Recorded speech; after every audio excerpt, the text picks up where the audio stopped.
जैसे रामा के मोजरा से रस छुएला ओ की रस छुएला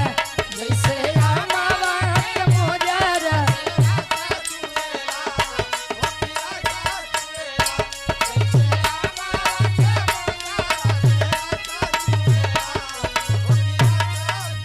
लेकिन कभी जी लिखते हैं तरह से बढ़िया फल में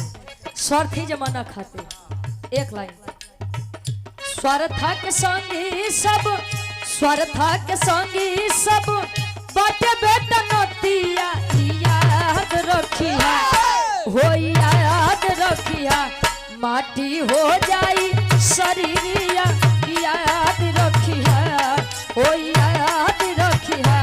माटी हो जाई शरीरिया हो याद रखिया।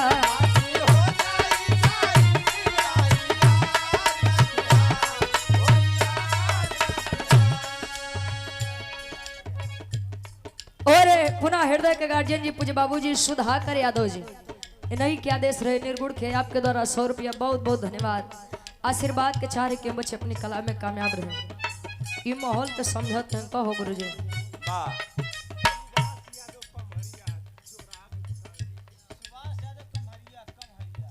सुभाष यादव कम हरिया ये भाई के द्वारा 51 रुपया बहुत बहुत धन्यवाद। रामा जी यादव जी के पूजनीय जीजा जी पूजे हमारे बाबा आप सुधाकर यादव जी के ये आपके द्वारा 51 रुपया बहुत बहुत धन्यवाद। आशीर्वाद के सारी कभी जी लिखते हैं कैसे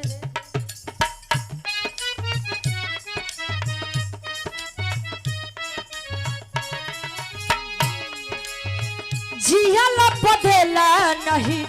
एक लोट पनिया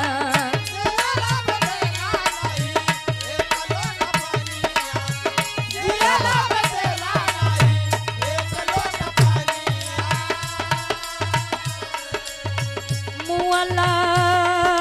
पे गाड़ी देला मुआला पे गाड़ी देला गज भर जमीनिया मुआला पे गज भर जमीनिया।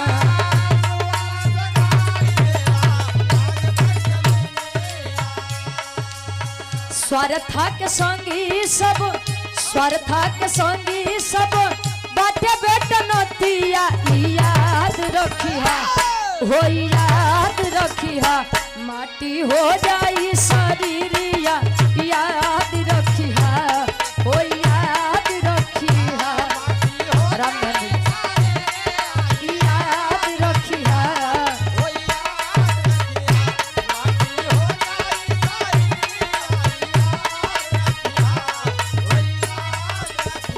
कहे झियला पनाही देला एक लोटा पनिया अमुअला पगाड़ी देला गज भर जमीनिया। आजकल कुछ लइकन के आदत बा सुधाकर बाबू जले माई बाबू जियत हैं उनकर कदर नहीं बा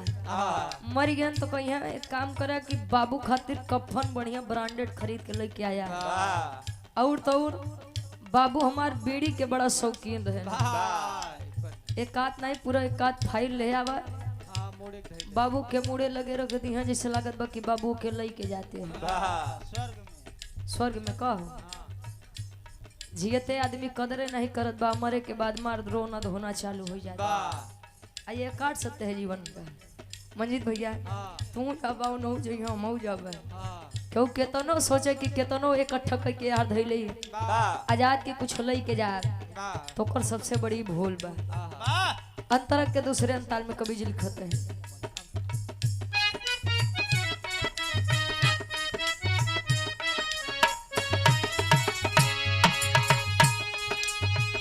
खाला कमाला यौरी बोला बातिया लाला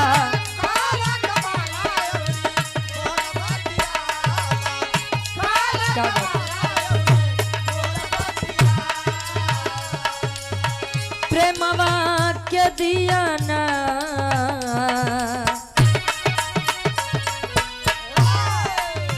प्रेमवा के दिया ना जगत में जराला प्रेमवा के जगत में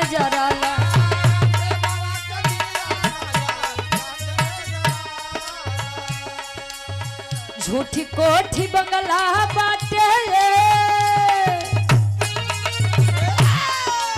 और पुनः इस भाव का सम्मान पूज हमारे बाबा पूज बाबूजी आप सुधाकर यादव जी के द्वारा 100 रुपया निर्गुणी भाव पे प्रसन्न हो के बहुत बहुत धन्यवाद। अच्छा फिर से आवा खाला कमाला यौरी बोला बातियाला प्रेमवा के दियाना प्रेमवा के दियाना जगत में जराला प्रेमवा के जगत में जराला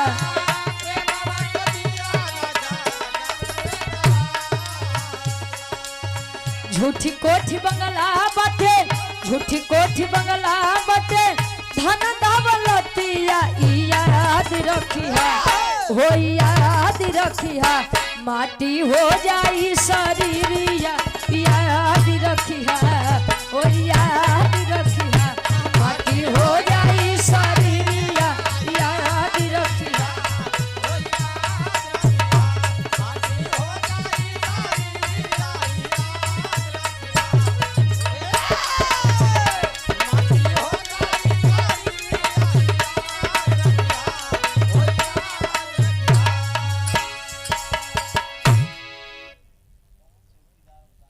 कौन चौकीदार बाबू